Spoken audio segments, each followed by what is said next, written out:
Hello, and welcome to Enlightened Empaths, your community for the spiritually awakened. This week, we are so happy, thrilled, and honored to welcome back our very special friend, Jenifer Edwards of thankgoddess.org, who's going to be talking to us about all sorts of interesting, intriguing, challenging, and positive trends coming up in the stars. Thank you for coming on, Jenifer. No, thank you for having me again, you guys. This is always wonderful to be able to share what's going on in the sky. Well, we love the way you break things down so easily for the non-astrologer to understand. And so we'd love it if you could just start us off with these major eclipses coming up very soon. Well, it's really exciting because, as we're taping today, we're 10 days away from eclipse season. And as you know, with all eclipse seasons, we feel this powerful energy, and we have been feeling it for about the past month. And I think those of you listening are shaking your heads because as sensitive people pick up on this dynamic. As we move into this eclipse season, we are actually changing sign axis, which means that the signs of the eclipses are changing. And with that means that the north node or the true lunar node is changing signs as well. So the lunar node has been in Gemini and is now changing signs to Taurus. Whenever we look at the lunar node in our birth chart, it indicates where the eclipses were when we were born. So that's an interesting fact. And the lunar nodes are our direct soul purpose points. So it's what we're supposed to be doing in this lifetime in our birth chart. As a collective, wherever the lunar node is located, that's sort of what we're embracing during this eclipse season. And then wherever the south node, which is directly opposite of the north node, is located, this is what we're letting go of. So as we move into the Taurus Scorpio eclipse season, we are embracing security. We are embracing our need for having some sort of stability, but we're also trying to let go of doing things in a fixed manner with blinders on. With the south node located in Scorpio, we are looking at our insecurities and our ability to be fully seen for who we are, our true needs. And it's a very interesting axis to move into because we will be leaving the Gemini Sagittarius nodal points, which is, looking at the bigger picture, but also seeing the details. And so I think very much over the last 2 years, we've been paying attention to details and letting go of putting everything into one pot and really kind of assessing it. As we move into the first eclipse of the season, we're going to have it on November 19th. And I know all of us are feeling it now. It's going to be at 27 degrees Taurus. We want to look back to what was going on around May 11th of this year. Even though May 11th was the new moon in Taurus and it was not an eclipse, it is the new moon that is connected to this lunar eclipse. So anything that was going on over the last 6 months, starting at that point, you're going to see a culmination of that. We're going to be seeing direct hits and insights on how to move forward in this area. After this eclipse, we will be experiencing the last eclipse in Sagittarius Gemini axis, which will be on December 4th at 12 degrees Sagittarius. The last time we experienced these eclipses, with all eclipses, we want to look back to 19 years ago. So as we wrap up the cycle of Sagittarius Gemini, we're really looking at the dates of the year, 2001 through 2003, because this is sort of the cycle that's coming back. Eclipses bring back cycles. They allow us to become aware of patterns or identities that we're stuck in over time. So if we assumed another identity, becoming a mother, or if we're repeating things, we start to get the same flavor coming back over and over again. This is an opportunity for massive growth and also an opportunity to really dig deep down inside to see where our motives are coming from. Are they coming from authenticity? Are they coming from a place of insecurity? This is all about really deep soul work that really never ends, but it also brings us to a level of evolving so we can go and comprehend the next level of our soul journey. So now this is just a really basic question because I've been feeling a lot of those things that you just described, and I've been journaling about a lot of those things. Is it similar to when you have the shadow period of Mercury retrograde that you start to go into it sooner? Are we building up towards this December 4th shift? Yes. And actually, we've been building up to this shift over the last month or so. When the node changes signs, as the node is preparing to do, it's moving from Gemini to Taurus. So it's very different energy. And Gemini is an air sign. It's a mutable sign, and it's a very intellectual, analytical sign. And when it moves into Taurus, which is fixed energy, we start looking for, rather having things in the intellectual mind, moving it into the internal home of security. When we're talking about, feeling the energy moving, when the nodes move, it's almost like we're shifting our focus. I also want to note too that we have been experiencing this year heavy aspects to the planet Uranus, which is currently transiting Taurus. Uranus is the higher vibration of Mercury. So if Mercury is our planet of communication, Uranus is our planet of higher communication. It's very electric. It's sudden change, and it wants us to embrace, the unexpected. And that's how we work with the energy. But when we have lunar contacts to this, it's a complete dissolution of our emotional control. So we kind of are very reflective on why we're feeling frenetic energy. How can we stay grounded? And so people who are very sensitive, empathic people, we are feeling this energy ahead of time, as if something big is going to happen, or maybe, what is the ball going to drop kind of feeling. But that's really looking into the future. And Uranus really wants us to be in the present, believe it or not. With this forward moving eclipse axis that's going to be occurring until 2023, we are going to be having direct contacts with Uranus energy. So it's sudden flashes of insight, sudden upheavals of security, because Taurus is a very security-minded sign. It's ruled by Venus. But the lesson in that is knowing what do we value as security? Do we need security from the outside, or does that really come from the inside? So we are definitely feeling all of this shifting energy, and it is making us go way deep within. So we're trying to find a place to ground. Is what I'm finding with my clients. So eclipses tend to eclipse things out of our life, correct? They can do one of two things. They can eclipse things into your life, and they can eclipse things out of your life. Two theories, is illumination is the first one. And the second theory is keeping things behind closed doors, not having all of the information. The idea is to skate in between those two theories. So when we are moving in our authentic self, not kind of wondering what cards the other is playing or how things might work out, when we honor our direct impulses, the doors seem to open a lot faster. Okay, so this first eclipse coming up on the 19th, it's going to echo something that started around May 11th. Yes. So, whatever projects were started at that point. Also, if there was an issue that came up and you tried to sweep it under the rug, it wants to come up for resolution. So full moons, especially lunar eclipses, are about endings, but they're also about transformation from one cycle to another, meaning an ending of something that existed and then continuing on to something in a completely different form. A good example would be if you're in a relationship, it would move to the next level. It would no longer be just dating. It's now becoming a serious relationship. So it can change from one form to another. It's like a period of evolution. As for endings, something that perhaps maybe is no longer serving you, this would be the opportunity where it would come to your attention in a very profound way that this is no longer appropriate. And so therefore would be eclipsed out.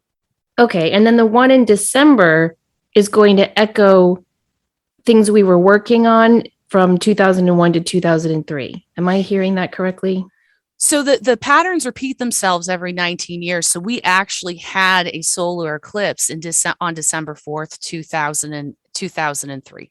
So it's kind of astounding how astrology meets up exactly at specific times. So if you look back to that period of time, the winter of 2003, you are going to see a similarity of flavors, the why you chose certain things, what were the reasoning behind that? Did you choose it for security or did you choose it for authenticity? So we'll have that kind of theme coming. The direct influence of this particular eclipse this year on December 4th is going to echo back to May 28th when we had the lunar eclipse in Sagittarius. So we're kind of wrapping up the axis of Sagittarius Gemini on December 4th. When we end an axis on a solar eclipse, which is an intensified new moon, it sets the stage for the next 19 years. So whatever we've learned through 2020, through 2021, all the changes and the metamorphosis that we've had in that area of our life where the eclipse cycle impacted us, it gives us a new springboard to move forward with our new lessons. So it's a very exciting time for the December solar eclipse that we're going to experience. How long was Gemini in the North Node?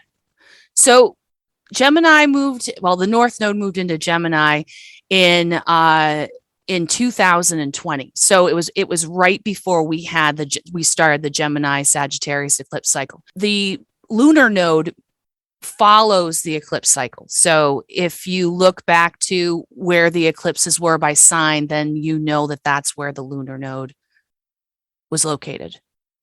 Got it. Okay. I just find that fascinating because Gemini is also the sign of communication, and communication this last year and a half has seemed a little wobbly. You don't really know what to think about some stuff going on. Absolutely. So whenever we talk about Gemini, we're looking at precise communication, and also there's always two sides. I always think of the Lover's card. The Lover's card, invokes feelings of love, but there's always a decision that needs to be made. So when we look at Gemini, it's about internal decisions, even though it affects the collective. Sagittarius is very much about the collective. But if we choose something and we sit on it and we intellectualize it and figure out what's best for us, then it kind of opens up, a ripple effect to the world around us, if that makes sense. Oh, it does. And now we're moving into Taurus, which is more grounded and stable, but it can also be really stubborn, right? Very stubborn because it's a fixed sign. So, and I embrace all my fixed sign friends. I have a lot of fixed energy, which, I'm learning very much about. And over the next 2 years, while we're experiencing this eclipse cycle in Taurus and Scorpio, both fixed signs, we're going to see where we are wearing our blinders. Taurus, with the North Node moving into Taurus, it is very much about what we consider security, what we need for security, and whether we actually need those things. If we're dependent on things outside of ourselves, we're definitely going to become very aware of that. The idea is that after the node moves out of Taurus, we will be experiencing a sense of settledness, internal security, and home within inside ourselves. I love that. This always correlates with what's been coming up with readings for time frame. And for a lot of people right now, they're feeling nudged. They're feeling there's something more coming. I need to get ready. And what the timeline that keeps coming up over and over is use these next couple of months to really get clear on what you want to do for yourself. What do you want to bring into your life? What do you want to experience? And not in a selfish or an egotistical way, but more in a getting ready for this next phase. So that correlates beautifully with what you were just saying. Yes. And when we talk about Taurus, we also have to talk about Scorpio. And Scorpio, the natural ruler of the 8th house, Pluto is the ruler of Scorpio. Pluto is very much about transmutation, death and rebirth, physical and metaphorical. The phoenix rising from the ash. Scorpio is our inner skeleton. It's who we really are. The 8th house is about emotional intimacy, sexual intimacy, being fully intimate on all levels without fear. So when Scorpio's involved, which it is really allowing us to understand the deep patterns of expression that we have, what we are actually trying to protect, and why are we fearful of being fully exposed. And this is an intense time for shadow work, but I will guarantee at the end of this whole cycle, the transformation is going to be just remarkable. That's very welcome news. Yeah. Yeah. I have a lot of Scorpio energy, and I actually crave this because without this uncomfortable, if there's some uncomfortableness, there is everything becomes stagnant, and stagnancy doesn't allow us to continue on our journey. Scorpio and Taurus, when they work together in an axis, it creates this sense of security and deep understanding for who we are. And it's really important to have this energy and a lot of psychic energy whenever we talk about Scorpio in the 8th house, we're talking about, our psychic window. We're talking about divination practice. We're talking about deeper mediumship, because it's all involved in the 8th house. And Taurus owns the 2nd house of security, self-worth, prosperity. And we all know that prosperity is a direct reflection of our own self-worth. And so these are really the themes that are going to come into play over the next 2 years. Now, you said that we're heading into a pretty positive new year in terms of planets. What did you call it? Positive anti-retrograde or something? Yeah, we have in 2022, we have a big window of all planets direct, which is a wonderful time to start new projects. I call it the sexy window. It's the sexy window of all systems go. We'll be experiencing that from February 3rd, 2022 until May 2022. We'll have a Mercury retrograde ending on February 3rd and then another one coming in May. So we have, like a 4-month window where all of our lovely planets are going to all be going forward. So spring is going to be a wonderful time to kind of incorporate everything that happens over the winter. Prior to this happening in 2022, after eclipse season, we have the eclipse season energy, but then we move into the final square of Uranus and Saturn. Now, Uranus and Saturn is a 44-year cycle, and it began in 1988, in February of 1988, at 27 degrees Sagittarius, when they first met each other in the sky. They next meet each other in Gemini at 27 degrees in 2032, beginning a new cycle. So when we deal with this cycle of Uranus and Saturn and their lovely dance in the sky, it's really about skating in the middle of the energy, very much like I was talking about with the eclipses. And when we skate in between the energy of these two enormous bodies, we want responsible freedom, cautious innovation, liberation from routine, and challenging the tried and true. Saturn's very much about the tried and true, about building structures and being safe. And Uranus is just the opposite of that. And so when you have these two mighty bodies in the sky competing for the soul energy, we start, this not your soul's energy, but the energy dominance. You have this feeling of push-pull, and that's what we've been experiencing through all of 2021, with the first square being on February 17th, the second square being on June 14th, and then the final square will be on December 24th this year, and it will actually be the tightest, most strongest square. The things that we'll probably experience, is a culmination of those experiences on those dates that I just mentioned, coming to a head that day. But also, this is really looking at self vs what you're willing to, it's sort of like what you're willing to give. This whole cycle is very much about stepping out in authenticity. And I know I talk about this a lot, but it's very much the flavor of the year, and doing things with the idea of self-preservation, but also in your own self-worth and honesty. So when we have this massive event on the 24th after the eclipse season, we are definitely ready to move forward in 2022. So as we move into the all systems go, the direct window, we're going to be really looking at a clean slate, dusting our hands off of the ties that bound us before. And I am so looking forward to 2022, obviously because of the numerology, but also because we have a very beautiful, special aspect in March. On March 17th, we're going to be experiencing Neptune conjunct Jupiter, which is super important. And I'll explain to you why. Each planet has a sign ruler. So the historical ruler of Sagittarius is Jupiter. And also the historical ruler of Neptune is Jupiter as well, because we hadn't discovered Neptune. And the modern day ruler of Pisces is Neptune.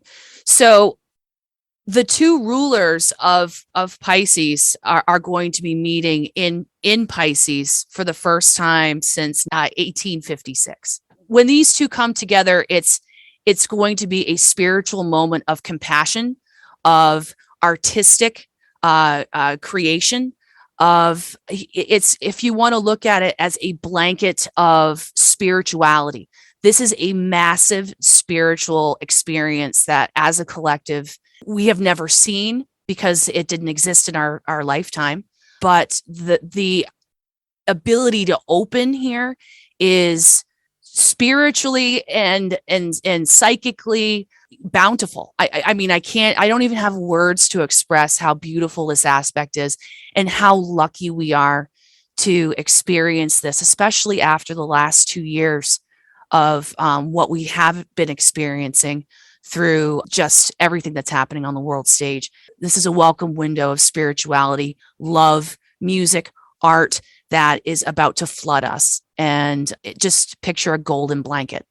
So incredible and hopeful. And I think that's what so many of us are looking for right now, is a sense of hope, because it has been, again, on a global level, probably one of the most trying times in more decades than we want to speak of. So what else should people be aware of coming up? Well, and also I want to kind of note that if you're familiar with your birth chart, you want to look at where 23 degrees Pisces is located in your birth chart, what house it's located in, because this is where this conjunction is going to be experienced. And this is where you're going to see the most growth. As we're moving in through this energy, we are going to be touching back on Samantha's question about eclipsing things out of your life. This is going to be a big time of judgment, of personal resources, internal resources, where we want to go, where we want to be, and staying directly in the present to make those decisions. The energy that we have presented to us is very wonderful energy to be able to do deductive reasoning. Staying in the present is important because we don't want to get too far ahead of ourselves and look at the outcomes. How we navigate this energy internally is where we're going to find our successes. So between now, November, through the holidays, we are really going to be purging what we no longer need. And that's going to come from a soul level as well as a physical level. Do you really need the big house with the 3 cars because the Joneses down the street have it? Or, can you utilize your most precious resource, which is time, and get rid of these things and have more time to yourself and your family and be rich in that way? That we're going to be going through a lot of reasoning, emotional reasoning, physical reasoning, and materialistic reasoning over the next, 3 months. Okay, so I feel like for some people, this could go one of 2 ways then. If you are focusing on what is really true and authentic and makes you happy, then this holiday season could be incredibly joyous. But if you're resisting this and you're going through all this deep soul searching during these eclipses and this tight square during the holiday season with all of your family around, It could be very stressful. Yes, it all boils down to, spiritual authenticity or egoic movement. And there's really, most of us are trying to define, what the difference is between the two. Ego's great. We needed to clean ourselves. We needed to eat. But when we start making decisions for others and for ourselves based in that place, our spirituality is out the window. When we make decisions based on ego, it's for control. It always is. It's controlling the situation. So if we come into this holiday season and we're going to control the situation to make ourselves feel better, it's not going to work out great. If we go into this holiday season, giving from a place of pure love without the expectation of receiving, it's going to be the most beautiful, joyous time. I do want to mention that Venus has moved into Capricorn. It moved into Capricorn on November 5th, and it's going to be there until March 6th. It will be there for so long because we will be experiencing a Venus retrograde, which happens every 16 months. The last time we had a Venus retrograde was back in May to June of 2020. The reason why I bring this up, because you brought up the holiday season, is because Venus is our planet of love, beauty, and prosperity. And one of the things you really want to focus on is, are you giving gifts to show your appreciation of love, or are you giving gifts to buy love? And the reason why I kind of point this out is because when Venus goes retrograde, we really want to watch out for overspending, going crazy with the material things. Because when are those credit card bills due? They're due in January for Christmas, and we will still have Venus retrograde until January 29th. So overspending is going to be a big thing, because perhaps bonuses that we normally would receive may not appear. Sources of income may change a little bit. Really looking at, is it better to get together with others and share our love rather than to have a Black Friday Christmas? With Venus and Capricorn, it's very much about traditions. It's very much about reconnection. And so this will turn out as a very lovely holiday season when we give from the heart and the soul. That's wonderful advice. And on a superficial level, isn't it true that you shouldn't get a new hairstyle or try a funky new facial or anything like that during a Venus retrograde? So during Venus retrogrades, we really want to be cognizant of changing anything to do with our appearance, because it's not the greatest, because it's the planet of beauty. It's not the greatest time to try something new, especially cosmetic procedures. If you are going to get, if you're going to get some sort of aesthetic procedure done, I would get it done before the eclipses on November 19th, to be honest with you. Any kind of plastic surgery. I bring this up because Neptune is the higher vibration of Venus, and Neptune is the great anesthetizer. So if you can help not having surgery during this time, that really is the best. Obviously, go with your medical provider. But if you can schedule something, I would wait until after that. As for cutting bangs, it's the same rules that apply with Mercury retrograde. But one thing to note that I really enjoy about Venus retrograde is that it's the reflection of our love language. How do we communicate our love to the people around us? We will also see an influx of loves from the past, reminiscing about how we could have done things better, how we can apply this to our life, or even for some of us who are lucky enough, I say that with a little sarcasm, we will be seeing ghosts from Christmas past. So don't be surprised if you hear from people, our exes from the past reemerging. Reuniting with exes from the past, highly recommend waiting until Venus goes direct to make sure that they're walking their talk, if so to speak, because during this time the lip service is much higher, if that makes sense. Okay, so we've got these eclipses, then we have this square, Venus retrograde, and then when we start the new year on, I think, the 14th, we have Mercury retrograde. Yeah, so Mercury will be retrograding as soon as we start. So we'll have Venus retrograde, we'll have Mercury retrograde in January, and then Venus will go direct on the 29th, and Mercury will go direct on February 3rd. So there's going to be a lot of, and this will be in Aquarius, which is also an air sign, very much about communication. So this is going to be a reflection on how we communicate in love, because both of these bodies will be retrograde. And more so, are we able to communicate our emotions in a way where people can understand them? So are we coming from an emotional point of view? Are we able to break it down into an intellectual? So it's very much about intellectualizing our emotions so other people can comprehend us. As we move into this year and we have this energy, it's sort of like tying up a bow to move into this open window of all planets direct for 4 months. So it's going to be a massive release of our expectations of love, our expectations of what we need and knowledge in order to feel love and accepted. And also, how do we talk to ourselves? How are we loving ourselves?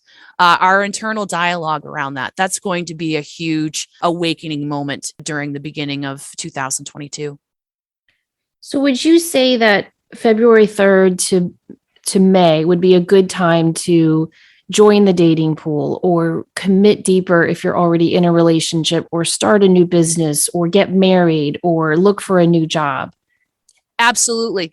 I would say all the energy from this point until February 3rd is preparing us to walk through that doorway.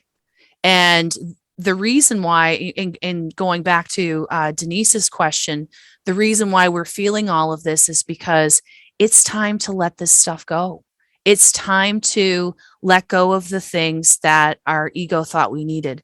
It's time to really embrace what our true soul, our soul's purpose, has been whispering to us over the last 2 years, over our lifetime. And as we shake this energy down and clear ourselves, February 3rd to May 10th, everything is possible. We're walking in with a clean slate and a directive, an objective that comes from a purposeful point of receiving by giving.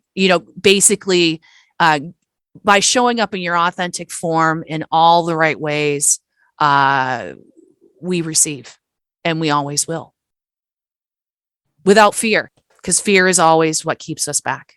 And if we look over our shoulder, this is exactly what's been building since the pandemic started, and Absolutely. even prior to that. And it's been gaining momentum over these last several months, almost like a wave that's coming in. And now it seems like, as with everything else, people are either embracing this, or they're trying to hang on so tightly to what was, that they're not allowing what wants to come into their lives to manifest. Exactly.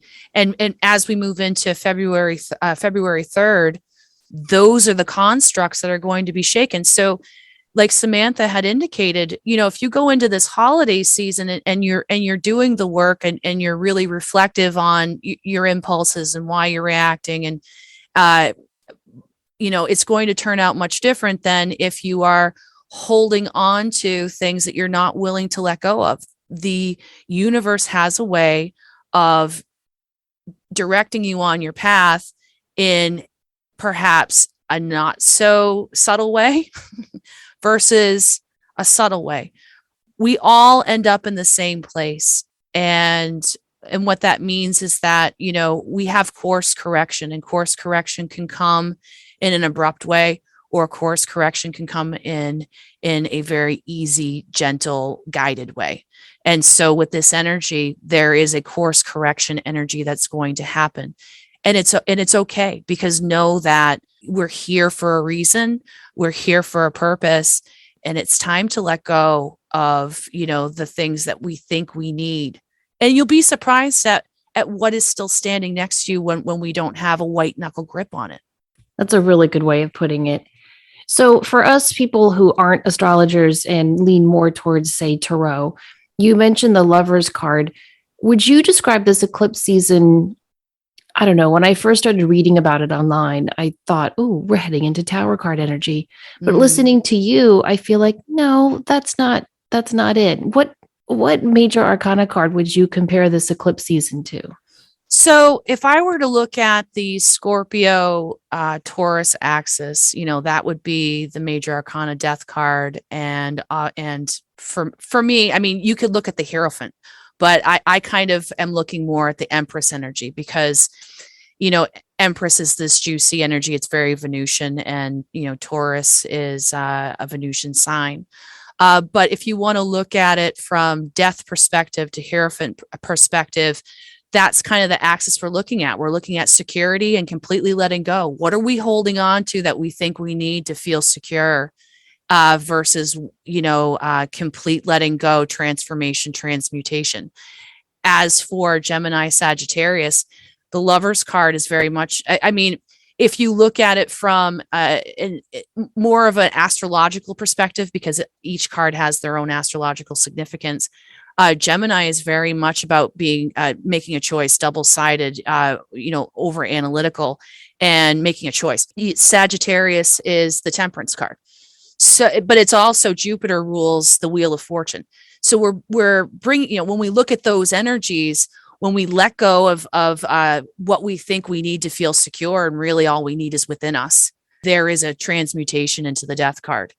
From one state of being into another. As we move out of the Sagittarius Gemini eclipses, we're looking at deep healing within, being able to answer our own questions, being able to make choices that we don't have to make choices based on what the collective wants us to do. It's this whole eclipse cycle between Gemini and Sagittarius since 2020 is me versus us. Are you always placating to make everyone else happy by not honoring what you think you need to do?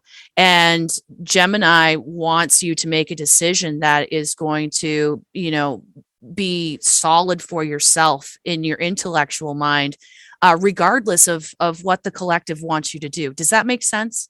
Yeah, it really does. It's about making a decision based on the facts, not necessarily what your heart is telling you need to do. Well, but also, have you ever felt pressured to do something because everyone else is doing it? Sure. And that is very much about the Gemini Sagittarius axis, because Sagittarius is the collective, broader thinking. Gemini is your own individual perspective. And with the North Node in Gemini, it's saying, pay attention to your perspective. Where is it coming from? Is it authentic to you? And, don't feel pressure to, jump off a bridge if all your friends are jumping off a bridge, kind of thing. It's important to understand why you're doing things in an intellectual point of view, but also to really honor your impulses that come through, your own course direction that comes through, regardless of the support that you have around you. Yeah. Yeah, that does make a lot of sense. And I would also ascribe the Empress energy to the sexy window you talked about coming up in February. Yes, so very much so. And it ends in May. So, planting the seeds, getting ready to really start to get the harvest, here in the Northeast, in the Northern Hemisphere in Maine, that's the seed catalog time. We start planting the garden. What are we going to grow this year? And so we start our seedlings, and that's very much Empress energy over that 3-month window of getting our garden ready, turning the soil, and seeing what we can grow and harvest over the next year. Well, you mentioned this Neptune conjunct Jupiter on March 17th as a time for artistic and Pisces energy. So it would be a great time for artists and writers and actors and performers and things. But I think it would also be a great time for psychics, mediums, intuitives, and empaths, because doesn't Pisces kind of not rule over that world, but isn't it also part of that? So Pisces rules the 12th house in the astrological wheel, there are 12 houses, and each astrological sign naturally owns a house. Regardless of what you have in your own natal chart. It's the basic vibration of that house is owned by the sign that is assigned to it. And one of the psychic houses, which are the water signs, the 4th house is Cancer, the 8th house is Scorpio, and the 12th house is Pisces. The 12th house is the spirit leaving the body. It is angels. It's Christ consciousness. It's death before rebirth, meaning this is when the soul body leaves the body. Pisces energy doesn't like to feel pain. They're very empathic. They pick up on their energy sponges because there is no barrier. And that's very much the 12th house energy. This is the time to have these two bodies. Jupiter's expansion and Neptune is the higher vibration of Venus, which is ultimate love, universal love, being love drunk, being completely anesthetized. So it raises our vibration to a place of spiritual and soul expansion. As for psychic intuitive abilities, the 12th house is the house of the subconscious. It's dreams, it's patterns, deep psychological patterns coming to the surface. So the work that can be done here is enormous in regard to psychic development, in regard to spiritual development, in regard to invoking the muse, not having barriers or intellectual constructs to sort of cage those expressions. If someone had this conjunction at 23 degrees Pisces in their 10th house, this is going to be a massive spiritual expansion of your business or of your career. If this were to happen in your 12th house, this is going to be a huge spiritual and psychic awakening.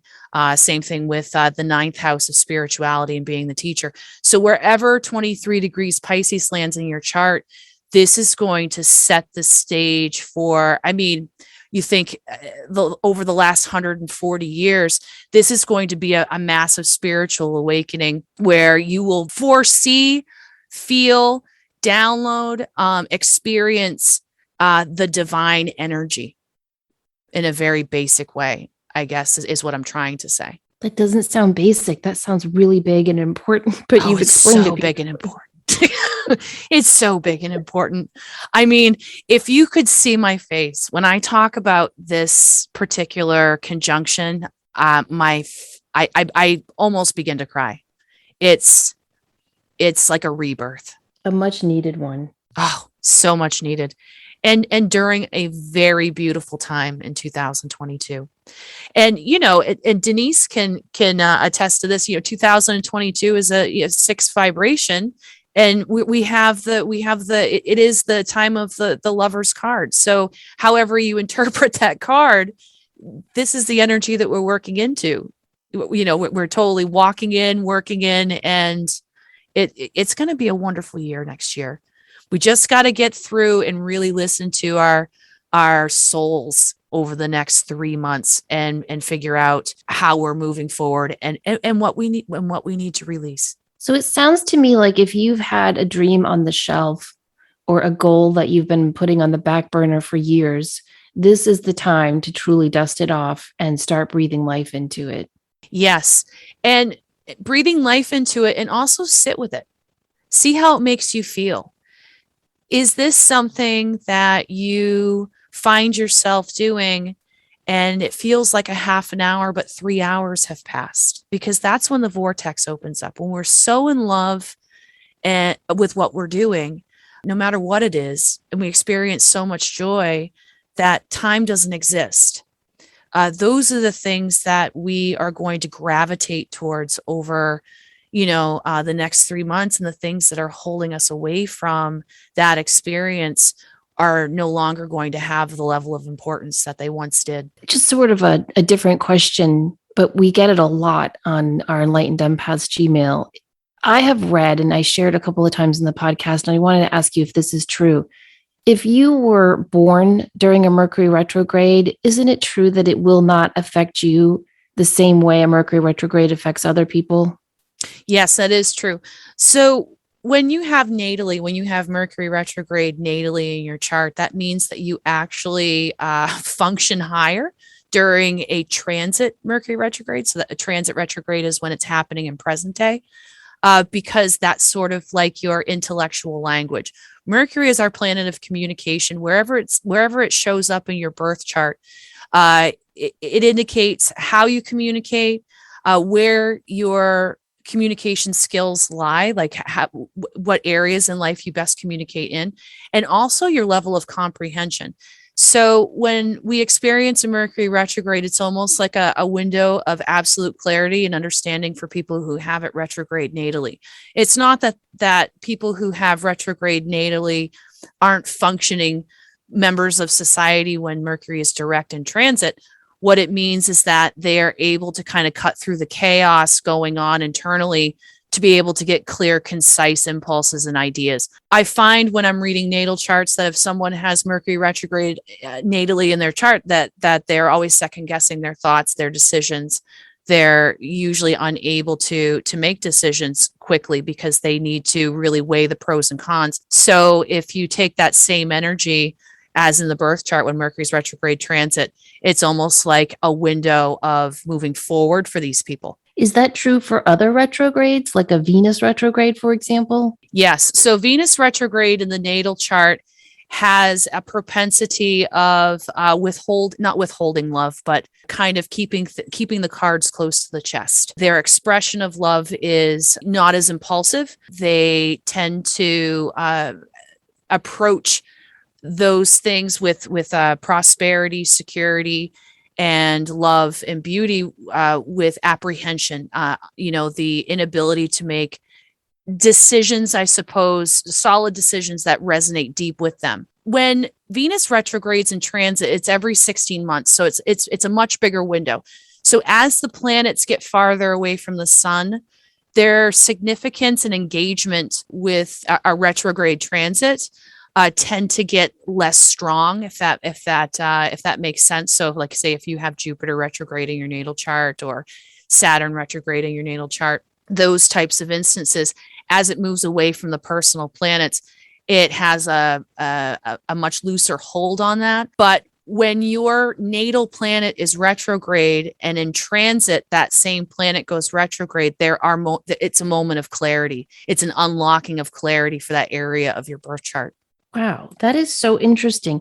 And so if you guys are listening to this going, well, I want to know, you can Google planets retrograde in 1980 or whatever year you were born and you can find it there. Yes, there's a ton of ephemeris information. Also, eclipse information if you want to see what was going on 19 years ago, but you're unsure of the dates. Going back and looking back in time and seeing how cycles kind of add up is probably one of the most enlightening, mind-blowing experiences that you can have, is to see how these things truly are connected to each other. Is it always the opposite? In regard to...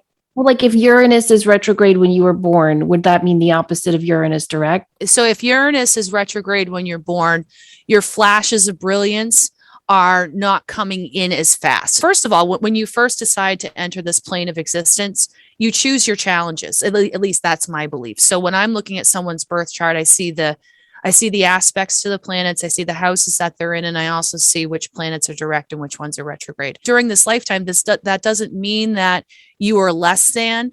Everyone has the same abilities. It's just they have to learn different techniques over time to access the same universal energy of consciousness. So back to Uranus, where it's a higher vibration of Mercury, it's universal consciousness, flashes of brilliance. Someone who has this retrograde in their chart is going to have to work harder to receive that. So if that's natally an aspect in your chart, when that happens during a transit, then your flashes of brilliance are going to start to come in faster.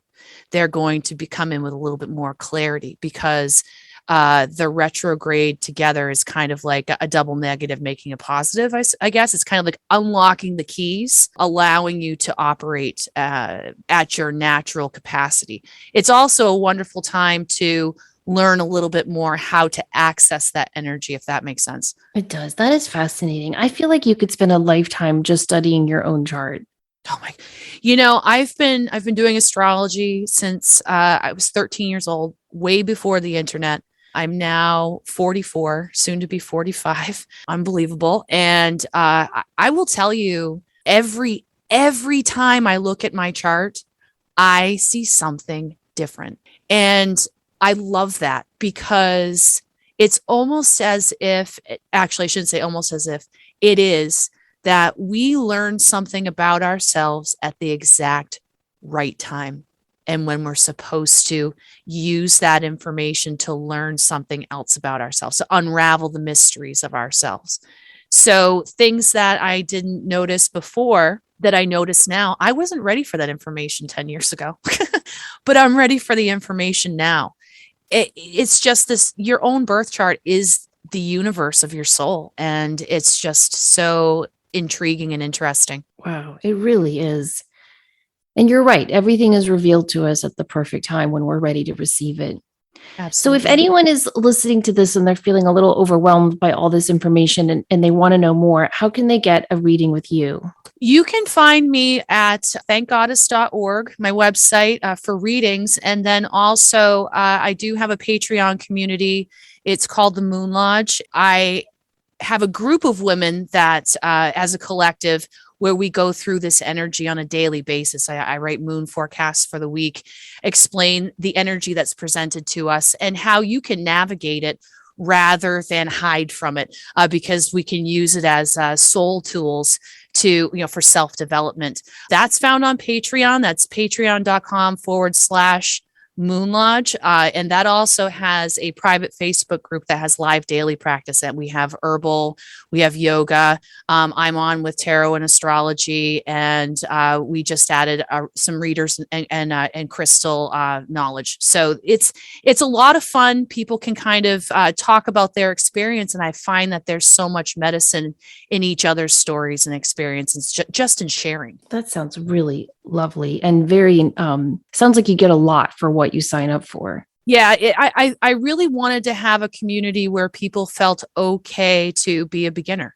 okay to speak their voice. If we start a lesson in something, whatever divination practice we're doing, I encourage everyone to try their hand at it or post a video about what they're doing.